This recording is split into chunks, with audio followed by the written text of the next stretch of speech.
Presentation তৈরি করতে, বুঝলি? ওকে ওকে, আরে বল সালা, সব কিছু দেখে শুনে সালা ফাইনাল করলাম আমি। রেড কে পাবে? এখন তো মনে হচ্ছে রেয়ানকেই দেবে। মনে হচ্ছে না ওই পাবে। আচ্ছা তুই বল, এত বড় সালা একটা কোম্পানির সঙ্গে এমইউ সাইন হচ্ছে, ঠিক করে দেখবো না? নিশ্চয়ই দেখবি। দেখবি? আর যদি সালা কিছু ভুল হয় তখন ওই যে বসে আছে না বস, হ্যাঁ হ্যাঁ, মোটা কাঁচ ভাঙা গ্লাসের মতন চশমা তুলে নিয়ে বলে, মিস্টার সরকার আপনি ঠিক করে লাগাননি কেন? তারপরে কি বলছে?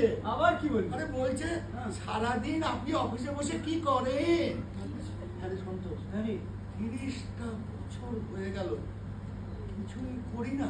না, আমরা কিছুই করি না, এমনি এমনি কোম্পানিটা এত বড় হয়ে গেল।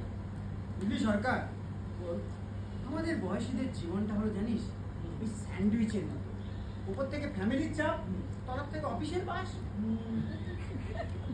ওই স্যারও কথায় কথায় আমাকে এমন ছাড় দেয় না। তোকেও? আরে বলিস না,